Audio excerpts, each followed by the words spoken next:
दोस्तों, एक ऐसा भी समय था जब हर सुविधाएं रंग के आधार पर बटी हुई थी, चाहे बात बस की सीट की हो या फिर सार्वजनिक जगहों पर मिलने वाली किसी भी सुविधाओं की।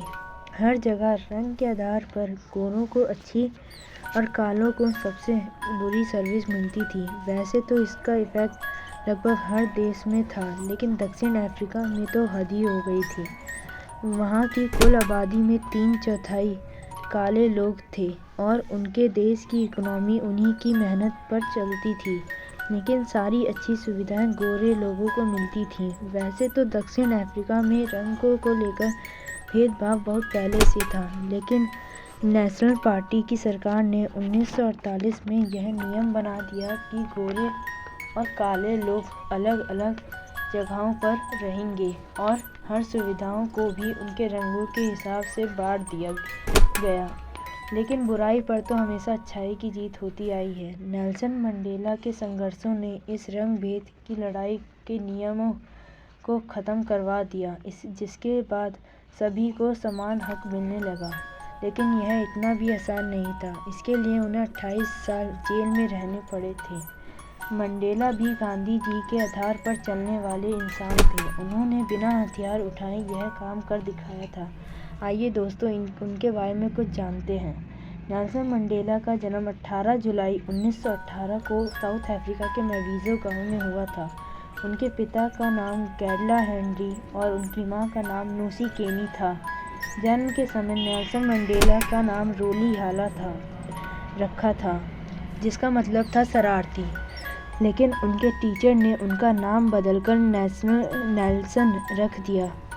मंडेला ने अपनी पढ़ाई क्लार्क बेरी मिशनरी स्कूल से पूरी की थी। मंडेला जब 12 साल के थे तभी उनके पिता की मृत्यु हो गई थी, लेकिन उनकी जॉइंट फैमिली ने उन्हें कभी अपने पिता की कमी महसूस नहीं होने दी और आगे की पढ़ाई के लिए पूरी हेल्प करते रहे, क्योंकि नेल्सन पूरे परिवार के अकेले सदस्य थे। उनकी ग्रेजुएशन की पढ़ाई हेल्ड टाउन कॉलेज में हुई थी, जो कि स्पेशली काले लोगों के लिए बनाया गया कॉलेज था। मंडेला की मुलाकात उसी कॉलेज में एलिवर्ट टैम्बो से हुई, जो कि उनके जीवन भर दोस्त रहे और रंग भेद की लड़ाई में उनकी मदद करते रहे, हमेशा उनका साथ दिया।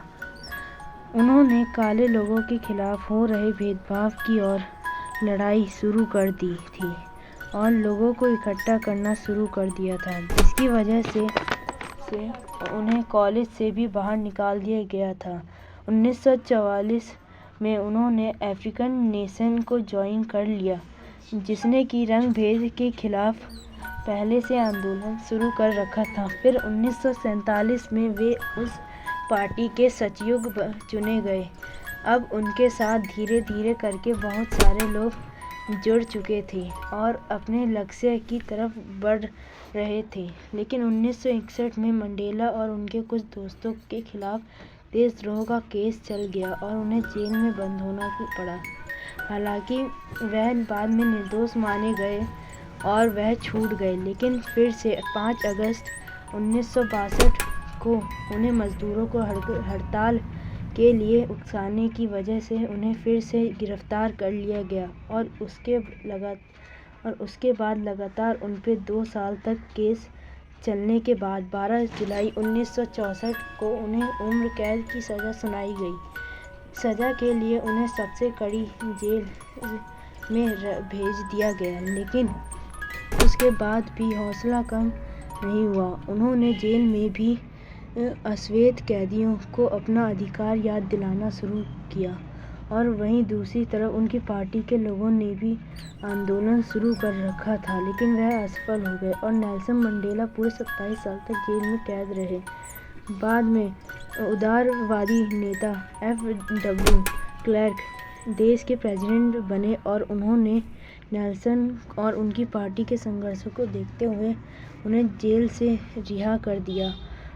फरवरी 1990 में को नेल्सन की आंखों के सामने आज़ादी का सूर्योदय हुआ और वह जेल से छूट गए और उसके बाद दक्षिण अफ्रीका में 1994 को प्रेसिडेंट का चुनाव हुआ, जिसमें काले लोग भी पार्टिसिपेट कर सकते थे। मंडेला ने ने चुनाव में पार्टिसिपेट किया और उनकी पार्टी जीत गई। 10 मई 1994 को मंडेला देश के पहले प्रधानमंत्री चुने गए और मंडेला बहुत हद तक महात्मा गांधी के अहिंसा मार्ग पर चलते थे, जिसके कारण उन्हें अफ्रीकन गांधी भी कहा जाता है।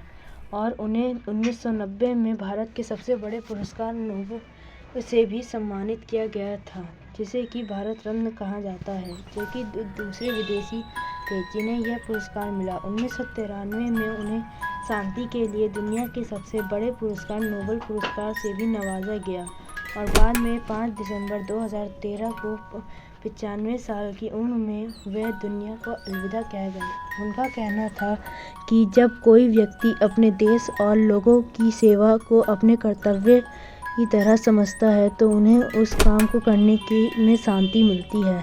धन्यवाद। अगर आपको हमारा चैनल पसंद आए